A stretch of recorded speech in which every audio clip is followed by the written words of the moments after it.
Fokus Group Discussion atau FGD yang digelar di Aula Universitas Mataram, Unram oleh para peneliti dari Badan Litbang Diklat, Kumdil, Puslitbang Hukum, dan Peradilan Mahkamah Agung RI diwarnai adu gagasan membangun peradilan yang diharapkan rakyat untuk memburu rasa keadilan. Fokus utama dalam diskusi untuk menyusun naskah akademik untuk merancang pembentukan peraturan Mahkamah Agung yang sesuai dengan kebutuhan para pencari keadilan dan makin menguatkan posisi Mahkamah Agung sebagai lembaga penasihat. FGD dibuka oleh Ketua Pengadilan Tinggi NTB Pujo Harsoyo yang menyatakan naskah akademik terkait peraturan perundang-undangan yang akan dilahirkan demi kepentingan masyarakat. Fungsi memberi nasihat, Mahkamah Agung memberi nasihat seperti apa? Ini adalah amanah undang-undang atau memang ini perintah undang-undang? Nanti kita diskusikan lebih lanjut. Mahkamah Agung menetapkan badan peradilan pengadilan tingkat banding adalah sebagai garda depan Mahkamah Agung.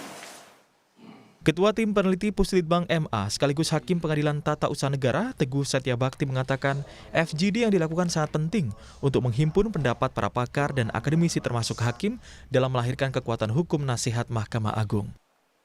Ini sangat penting sekali mengingat kolaborasi antara para akademisi dengan para praktisi itu akan menghasilkan sesuatu yang berdaya guna. Misalnya para akademisi dengan teori-teorinya akan memperkuat apa yang terjadi dalam praktek itu sendiri.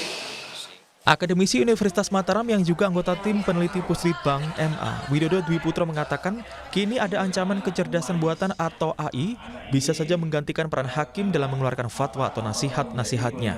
Menurutnya, kecepatan dan ketepatan dunia robotik merupakan keniscayaan. Yang membedakan adalah keteguhan dan rasa kemanusiaan seorang hakim.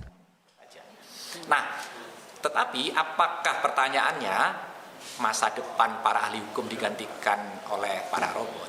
Nah, persoalan soal kepastian hukum, artificial intelligence memang lebih memberikan tingkat akurasi soal kepastian hukum dan kecepatan.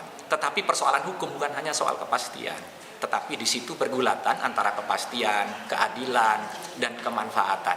Apalagi soal keadilan itu susah diukur secara saintifik sebagaimana kita mengukur titik didih berapa derajat titik didih air sehingga bisa dipastikan dan seberapa derajat air itu akan membengkak. Nah, keadilan. Kegiatan FGD tersebut dirasakan sangat penting karena membicarakan soal fatwa yang akan mewarnai kepastian hukum di negeri ini. Karena pada hakikatnya, publik hanya ingin kepastian hukum dan meraih rasa keadilan yang hakiki. Fitri Rahmawati, Kompas TV, Mataram, Lombok, Nusa Tenggara Barat.